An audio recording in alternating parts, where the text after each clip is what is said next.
We start this evening with your travel plans. If you are flying out of Hartsfield-Jackson this week, the TSA officers checking your bags are probably working for free.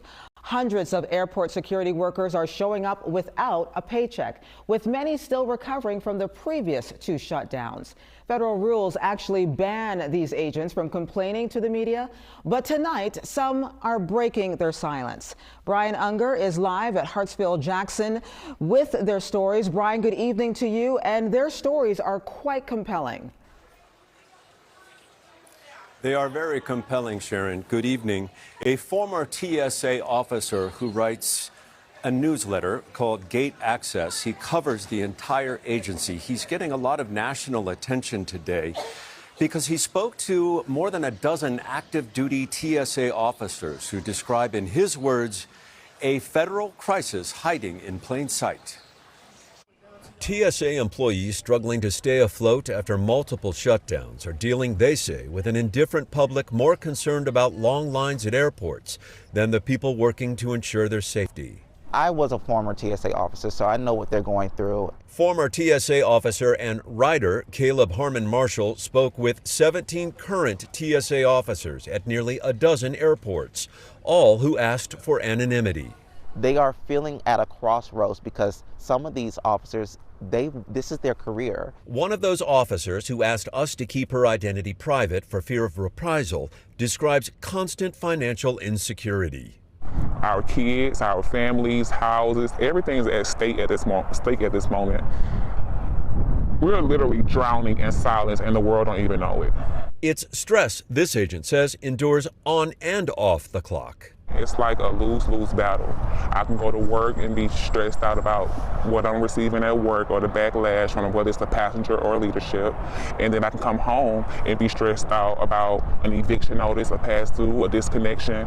So I'm losing whether I'm at work or I'm at home. Other officers shared similar stories of frustration, like this single mother.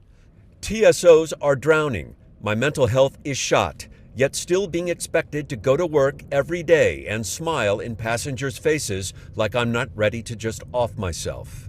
One officer who was in New York on 9/11 and connects her service to that day told Harmon Marshall, "Why are we being sacrificed? What did we do to deserve to tell our families we might get evicted at the end of the month? Don't forget us. We are still people."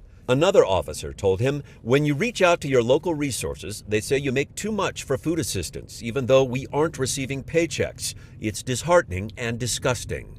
Because they're not being paid and because they do not feel wanted or needed. They feel like something that could be just thrown away and it's not important anymore. For many of these officers, tomorrow is another day on the job without a paycheck. I have child care.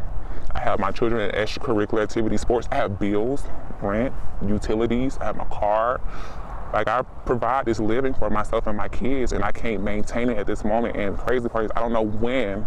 It's like no end in sight. It's also another night wondering how they're going to pay their bills. Sharon, CBS News Atlanta obtained an email that was sent to TSA officers within this last hour. I want to read some of that. In part, an updated letter from Acting Assistant Thomas Regan is available for you to provide to your mortgage or rental companies regarding the shutdown.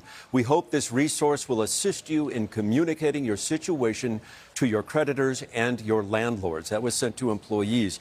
Now, the person that you heard from in that story received one of these letters during the last two government shutdowns. That officer passed the letter on to creditors and landlords, and they went mostly ignored. Sharon? This is so unsettling. Hopefully they find some relief while all of us are really dealing with this shutdown. All right, Brian, thank you. And while we are on the subject, TSA officers are among the lowest paid federal government workers with an average salary of about $45,000 to $55,000 a year. It can also take months to train replacements. They'll eventually get back pay, but not until the political stalemate in Washington is resolved. And that doesn't appear to be happening anytime soon.